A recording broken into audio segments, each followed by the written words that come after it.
Welcome to Chasing Pelagics, and on this week's episode, we're going to be taking a trip to do some yellowtail fishing on the remote island of Cedros, about halfway down the Baja Peninsula. And when I say there was yellowtail, there was a lot of them. Our journey begins in Tijuana after takeoff from the Tijuana airport and crossing the border at Cross Border Express. We take a roughly 2.5 hour flight south to Cedros Island, and it's a great view all the way down, minus the current marine layer, but great views of the coast, all the good surf spots, all the good fishing spots all the way down. I will say the plane was a little bit cramped. It's one of those small ones that you gotta fit in, but the journey wasn't too bad. And quick look at the island here as we approach from the north end. As you can see from this view, definitely marine layer on the windward side of the island, and that's pretty much the typical weather here throughout the entire year. North winds coming down from the Baja Peninsula, and creates a nice clean sunny days on the leeward side of the island where the town is located. And it's just a really gorgeous island. It's about the same length as Catalina, right around 25 miles or so. And you can tell just the view from the plane. You can see the current breaks already in front of the island, and we were getting pretty pumped. And then as we were approaching the town, we saw this sweet little foamer already. So if that doesn't get your blood pumping on the plane, I don't know what does. But as we fly down the front of the island here, you can kind of get an idea of the town. It's really small, maybe like 3,000 people at the most. It's got its own little harbor, and it's not much there in general, but just enough to get the stuff done. Seemingly enough, they have pretty much everything you need here. Just enough of what you need to get by, and that's all that's really important. As we fly down the south end of the island here, you can see how the current kind of changes with the sandy beaches, giving you a lot of different type of fishing geography to work with as the conditions change around the island. We're flying past the south end of the island here, and we're going to make a turn for the runway approach. But to the south here, you can see Isla De Cedros, which is another island that you can go fishing for. Oddly enough, the water depth between the two islands is no more than 300 feet, so a long stretch of water with a lot of fishing opportunities. Quick view here at the airport as we landed, and we made our way over to the lodge, and wow, what a view, huh? Here's a little view from the water as well, but it's right here on the south edge of town. There's nothing else over here other than the school, so it's really quiet at night. All the rooms got spectacular ocean views, and having to eat dinner looking at this view is pretty terrible. There always seems to be something going on in town, and this week was no exception. The town held a fishing tournament, which invited anglers from the mainland as well as the locals of the island to fish for some cash. And despite thinking that it would be overcrowded with all these tournament goers, there was rarely any boats even on the water. Made for some great fun fishing. Our first day fishing on the water didn't really begin until late afternoon, and unfortunately we just didn't really have the conditions to get things going. A lack of current on the front side, and a little bit of turned over water. We just didn't get enough conditions to get these things to go. But like the captain said, mañana.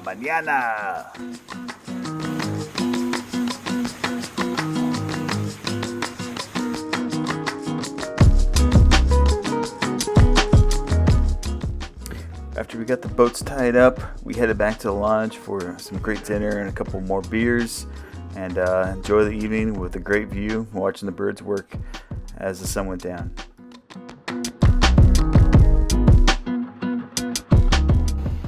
Our second day, we started off in the morning. Unfortunately, the wind was up and making conditions very tough to spot fish. Although there's a lot of bird activity, it's very difficult to isolate the birds from fish spoil sometimes with the amount of splashes going on in the water. And in this case, a ton of whitecaps. So the best opportunity for us was to really just do some trolling with some Nomad Mad Max and mackerel color to try and locate the schools of fish. And we ended up picking up a couple, doing just that, in fact.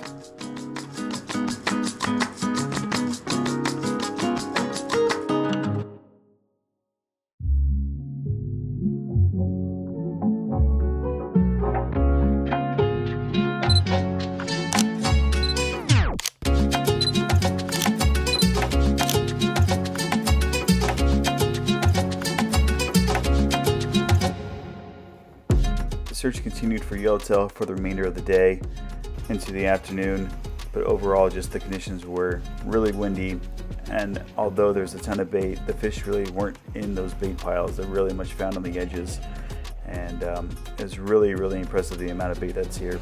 I haven't seen anything quite like it since my trip to Panama.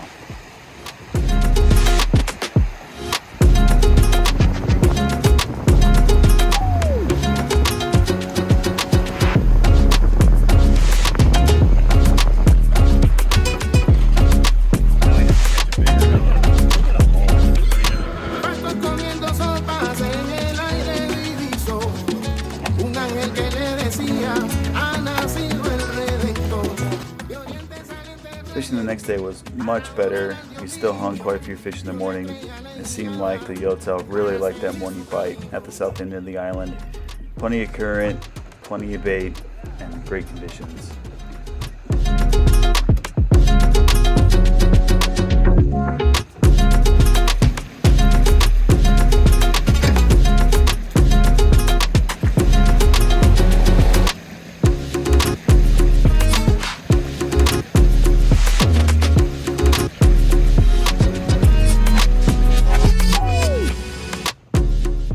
As we approached about 10 a.m., the fishing definitely slowed down, and even the birds were full. I mean, with this much bait in the water, you'd think they'd still be going nuts, but most of them at this point had more than got their fill.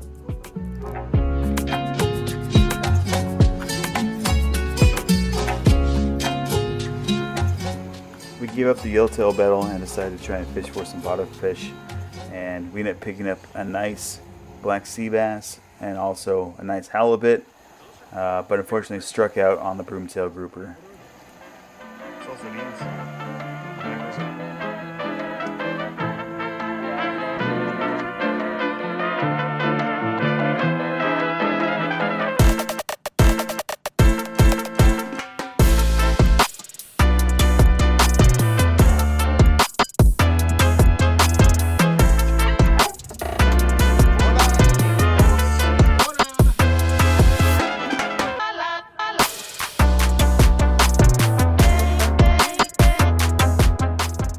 Last day we had an opportunity to fish for about 2 more hours before we had to hop on the plane, and I was going to take advantage of every single second of it, and boy did it go off.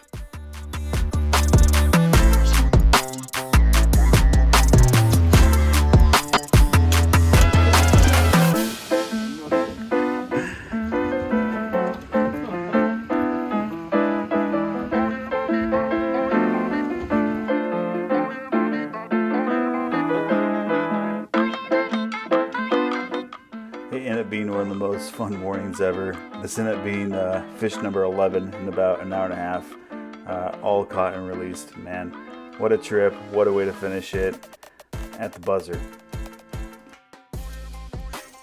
Well, we hopped back on the plane and headed for home. What a great trip, can't wait to come back and do it all again.